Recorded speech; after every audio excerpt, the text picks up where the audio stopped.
Ladies and gentlemen, today we are talking about a man so Scottish that they call him the Scottish Warrior, a man so Scottish that he wears a kilt out to the ring, a man so Scottish that he carries his Claymore sword over his shoulder. So ladies and gentlemen, buckle in, because today we discuss why Mr. Drew Big Sword Energy McIntyre is going to win another World Heavyweight Championship. So let's get into this with Exhibit A. Drew McIntyre is the king of being screwed, storyline or not. He's the guy who did everything right, but got done so wrong.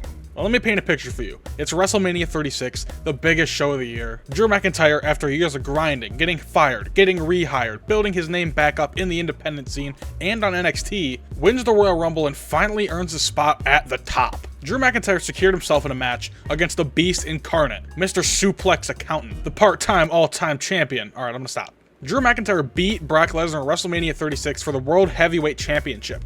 That's Hall of Fame stuff. That's crack off a fireworks stuff. That's put on your kilt, fire up the bagpipes kind of stuff. There wasn't 10,000 fans there. There wasn't 80,000 fans there. There were 0 people in attendance, people.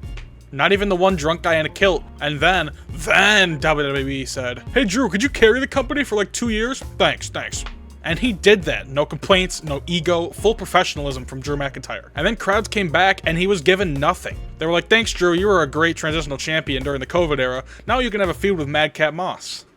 And then after that, WrestleMania 40, Drew McIntyre is fighting for the World Heavyweight Championship against Seth Rollins in a blood boil feud that Drew McIntyre had worked very hard on building. He gets his long-awaited get back and wins another World Heavyweight Championship, which is something we've all been wanting to see. And then the lesbian Undertaker comes out and squashes him 1, 2, 3, and that shit was extremely disappointing, man. But this brings us into Exhibit 2. Drew McIntyre is doing some of the best work of his career right now. I mean, let's just call it like it is. Drew's heel run right now, chef's kiss.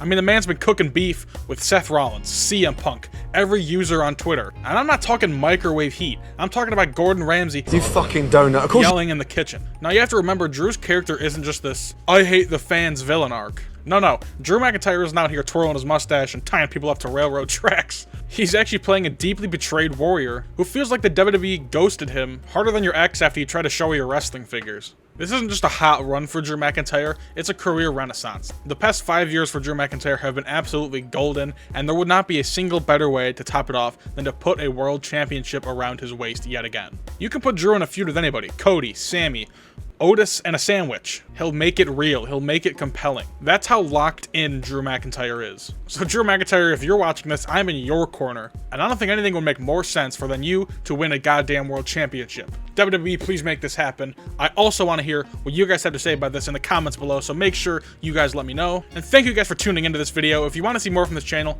check out the YouTube shorts down below. Check out the TikTok. Check out the BTB channel where I make vlogs with my friends. If you want to send me stuff to react to, if you want to get in contact with me whatsoever, check out the Instagram link down below. Thank you guys so much for watching, and I will see you in the next one.